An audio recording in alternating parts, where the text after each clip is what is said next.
And action! My name is Irmgard Schreiber. I'm the director of the Wild Cinema WINDHOEK International Film Festival. We've initiated a short film competition which is funded by partners Berlin WINDHOEK. And in this competition we've asked for scripts on the topic 18 years in WINDHOEK, which of course refers to WINDHOEK coming of age 18 years after Namibia's independence. The best 3 scripts in this competition were awarded with a production budget of 50,000 Namibia dollar each. And this video documents the script development and the production process. And cut! Okay, we've cut. Hi, my name is Hofman Skols. I'm a scriptwriter and filmmaker from Cape Town, South Africa. I was asked by Wild Cinema to come in and help develop the 3 finalist scripts in this competition and make it film ready. The challenge throughout the week has been to stick to the essence of the thematic essences and what the guys were trying to say with it, and I think that was achieved. I think the script has evolved certainly to my satisfaction, and the guys, everybody else seemed to be quite happy with the product. For the scriptwriters to be able to spend 2 full days with a specialist in the field just looking at these scripts, an outside view, especially from outside the country, is important. It's an amazing opportunity that you don't actually get that often, to spend 2 whole days talking about your script. Overall, on a scale 1 to 10, up there, man. 8 out of 10, I would reckon.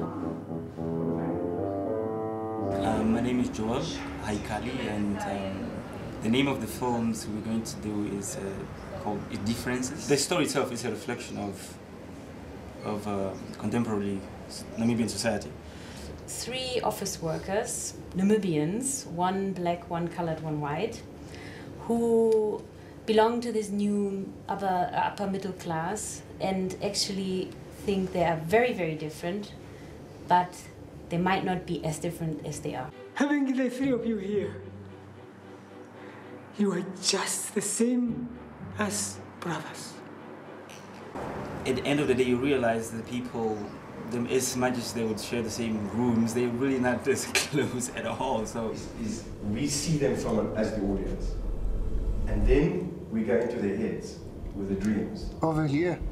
And their response to these dreams freaks them out completely. And also when they wake up and they realize, oh, thank God it was a dream, you know? I think it would give an opportunity for people really to see what's happening. And I think the story itself has been told really in the most respectful way and in a very equal way. This is, at least we try to. So I think with those few words, I think really our films should win. The title of my script and film is called The Shop. I think my film, the idea of it is quite contemporary. I think it's a piece that is kind of examining where we've come from and where we're at right now and where we possibly could go. Basically, it revolves around a small convenience store here in WINDHOEK. Over the course of 18 years from independence, we're going to show 3 different scenes.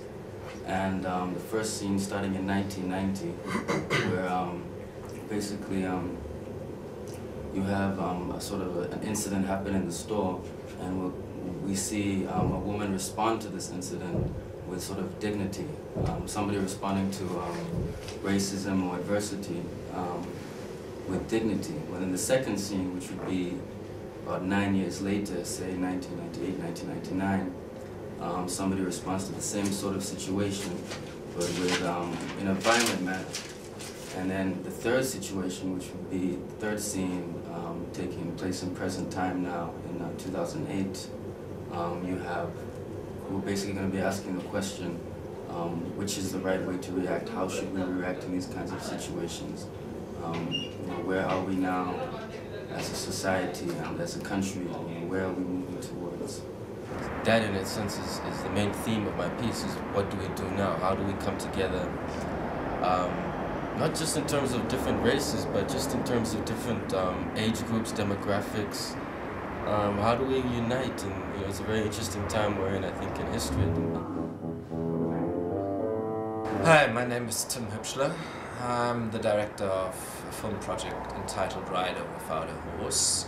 this film now will basically deal with a monument waking up 18 years after independence. It's a colonial monument which was built in 1912 and symbolizes the power of the German people then in their colony, which was Namibia back then.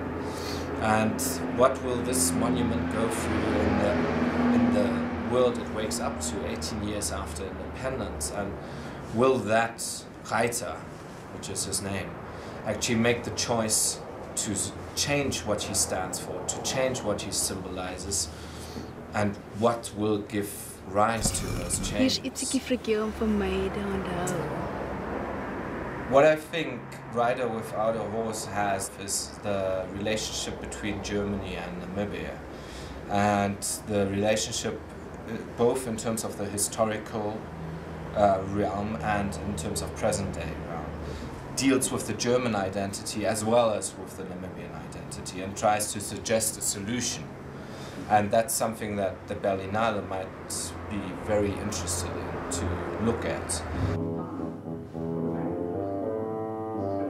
I think the best way to develop any fledgling film industry of any country, which is start with short films, because it's possible to do, it's doable, you know, short films, and I think, you know, the authorities and government should just help as much as possible, you know, because it's a difficult and expensive medium. It's also a very important medium for a country. It's an important cultural tool and medium, and it should just be supported as much as possible, you know.